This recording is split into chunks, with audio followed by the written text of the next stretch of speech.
The 1st Special Service Force was activated in the summer of 1942. Composed of brave American and Canadian men, the force was one of the foundational units in unconventional warfare.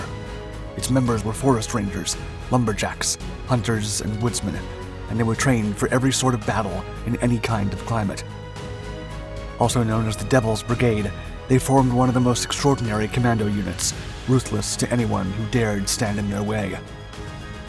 In the words of a German army officer who wrote to his soldiers in 1944, quote, "They are treacherous, unmerciful, and clever.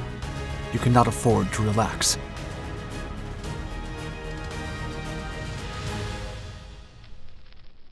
Landing in Norway. Geoffrey Pike, a clever and odd English journalist, engineer, and inventor, presented his newest invention to Prime Minister Winston Churchill in early 1942. It was pikecrete, a unique pulp material made of ice and sand that could float while maintaining structural identity. That same year, while working for the British Combined Operations Command, Pike came up with the idea of forming a small but elite force capable of fighting behind enemy lines in freezing winter conditions, using his proposed snow vehicle. This commando unit would be dropped by sea or air into occupied Norway, Romania, and Italy on sabotage missions against hydroelectric plants and oil fields. There was even potential of targeting key Russian objectives. During the Chequers Conference in March of 1942, it was decided to offer the idea to the Americans instead, who then formed a unit composed of American and Canadian soldiers. The head of the War Plans Division, Major General Dwight D. Eisenhower, tasked his staff officer, Lieutenant Colonel Robert Frederick, to organize and command the unit and its upcoming Norway operations, codenamed Project Plow. Frederick was given carte blanche to start recruiting men and was allowed to requisition whichever supplies and equipment he deemed necessary. The 1st Special Service Force. On July 9, 1942, the 1st Special Service Force, or FSSF, was activated. It was a joint Canadian and American force made up of 3 small regiments and 1 service battalion. Frederick chose the name as a way to fool German spies into thinking the elite group was merely an entertainment troupe to raise the soldiers' morale. The force would answer directly to the Joint Chiefs of Staff, and it was agreed that the second-in-command would be Canadian, as well as half of the officers and 1/3 of the enlisted men. While the Canadians would have their own army and follow their own code of discipline, they would be supplied with uniforms, equipment, shelter, meals, and travel expenses by the United States Army. The volunteers for the 1,800-man force consisted primarily of men recruited by Army Post Advertising, seeking soldiers that had previously worked as lumberjacks, forest rangers, hunters, game wardens, and other similar positions. Training cycle. Lieutenant Colonel Frederick awaited the new recruits at the William Henry Harrison in Helena, Montana, to begin a rigorous training cycle to prepare for deployment. The fort was selected due to its flat terrain for airborne exercises and close proximity to mountains for winter and ski training. The men from the FSSF underwent a fast-paced and arduous mind and body workout, not unlike typical training cycles of the 21st century. During their conditioning, the men gained proficiency in a variety of skills, including hand-to-hand combat, knife fighting, demolitions, mountaineering, rock climbing, combat skiing, airborne operations, stealth, and reconnaissance. The idea was also to prepare the soldiers for the conditions they would face in a much colder Europe. From the outset, the 1st Special Service Force was armed with a wide-ranging set of non-standard or limited-issue weapons, including the M1941 Johnson machine gun, which significantly increased the unit's firepower.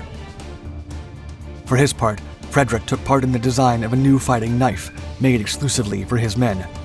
Called the V-42, the weapon was a derivative of the Fairbairn-Sykes fighting knife. After the initial training period in Montana, the FSSF relocated to Vermont in the spring of 1943. The beginnings. Project Plow in Norway was suddenly and quietly cancelled, and the war planners then decided that the first mission for the newly formed unit would be to combat Japanese forces in Alaska.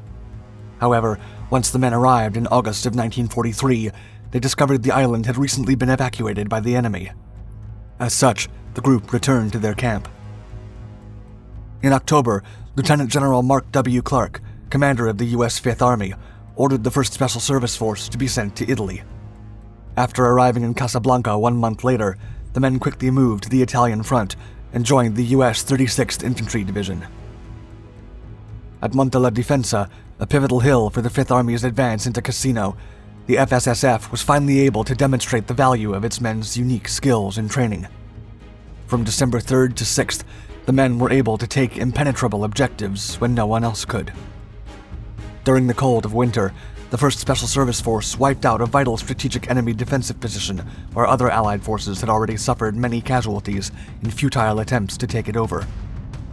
The Special Force then continued attacking Italy through the remainder of the year, and despite suffering mounting losses, the brave men were beginning to earn a fierce reputation. Anzio. The Special Force Brigade replaced the 1st and 3rd Ranger Battalions at Anzio, south of Rome, in early 1944. In Operation Shingle, the unit was tasked with holding and raiding from the right-hand flank of a temporary line near the Mussolini Canal. After successfully taking over, the German units quickly pulled back to avoid the aggressive patrols. In fact, the Germans were often surprised at how few men the FSSF actually had, as high-ranking lieutenants believed the force was the size of a division. In Anzio, the FSSF fought for 99 days without relief. During this time, Lieutenant Colonel Frederick was admired for his willingness to fight alongside his men in battle. It was around this time that the FSSF received the nickname of the Devil's Brigade, when a found diary of a Nazi soldier contained a passage referring to the men as Die Schwarzen Teufeln, or the Black Devils. Quote, "With blackened faces, small units would often overwhelm German defenders without firing a shot, and then disappear into the night." Meanwhile, the FSSF began to use their trademark stickers, which depicted the unit patch, and the German slogan Das dicke Ende kommt noch, or the worst is yet to come. The soldiers would place them on fortifications and enemy bodies. The force continued fighting throughout the spring, and on the night of June 4th, some members became part of the first Allied units to enter Rome. One final task.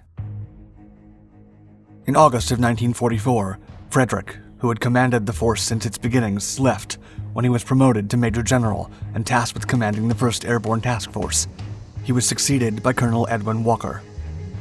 That same month, the FSSF landed in Ile-Thiers for Operation Dragoon, the invasion of southern France.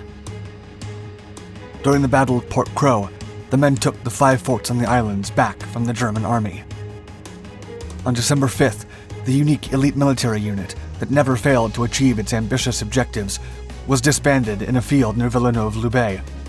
This commune in southeast France had a personal meaning to the men in the unit, as it was one of the places the unit had the most challenging time capturing just a few months before.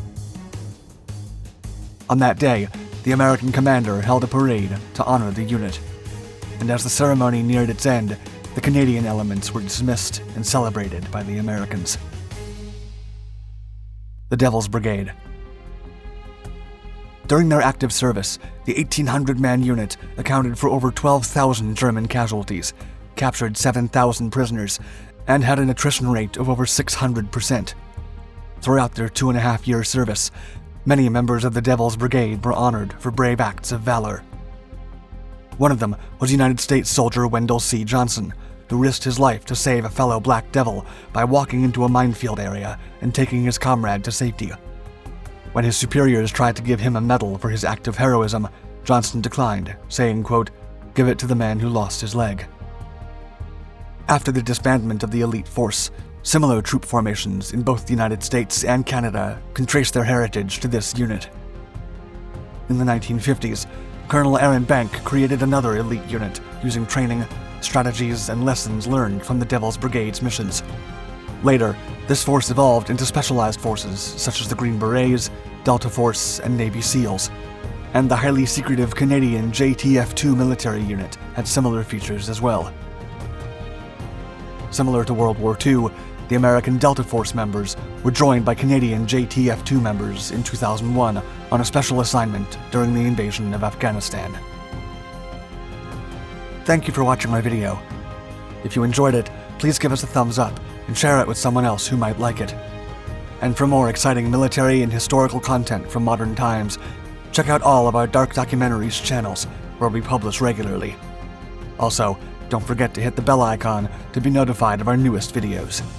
Stay tuned.